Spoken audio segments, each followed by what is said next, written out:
Hello everyone समस्त को पंडा सार एजुकेशन चैनल स्वागत जनाऊँगी। आसतु आज जानिबा गोटे सुंदर ओडिया भाषण पवित्र गुरु दिवस भाषण। गुरु ब्रह्मा गुरु विष्णु गुरुदेव महेश्वर गुरु साक्षात परम ब्रह्म तस्मै श्री गुरवे नमः।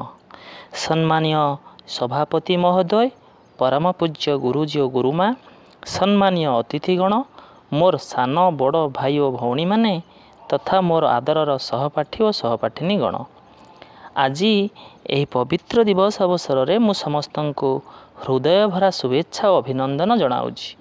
आज यही अत्यंत पवित्र तथा महत्वपूर्ण दिवस रे मते किछि कहिबार सुजोग मिलिथिबारु मो निजको धन्य मने करुछि।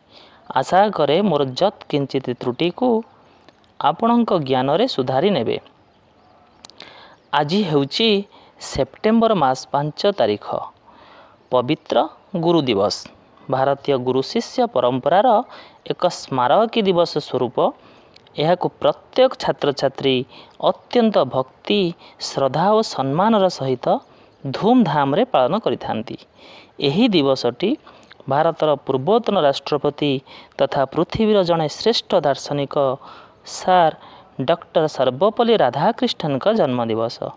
से 1888 मसीहा आजिर दिन में अर्थात सेप्टेम्बर मास 5 तारिख रे मांद्राजर तिरुदामी ग्राम रे जन्मग्रहण करथिले। से मांद्राजर प्रेसिडेंसी कॉलेज रु शिक्षकता आरंभ करी ऑक्सफोर्ड विश्वविद्यालय पर्यंत अनेक स्थान रे शिक्षकता करथिले।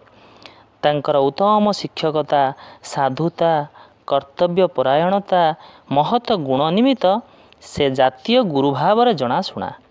तांको पाखरे जने श्रेष्ठ गुरुर समस्त लक्षण ओ गुण दृश्यमान हेउथिला। तेणु से जने श्रेष्ठ तथा वास्तव गुरु भाव रे सर्वजन विदित। परे से 1952 मसीह भारतर उपराष्ट्रपति होइथिले एवं 1962 मसीह भारतर द्वितीय राष्ट्रपति मध्य होइथिले। जड़े सफल और आदर्श शिक्षक भाव में से तांक कर्ममय जीवन आरंभ करी भारतर सर्वोच्च पदवी मंडन जोगु समग्र शिक्षक समाजर सम्मानार्थे तांकर जन्म दिवस को पवित्र गुरु दिवस रूपे पालन करने को से परामर्श देथिले। एही महान व्यक्ति जीवन में अनेक सफलतार स्वाद नहीं 1975 मसीहा अप्रैल मास 16 तारिख रे 88 वर्ष बयस इह लीला संवरण करथिले। वास्तव रे गुरुंकर गान जेते करिले भी कम पड़ जाए।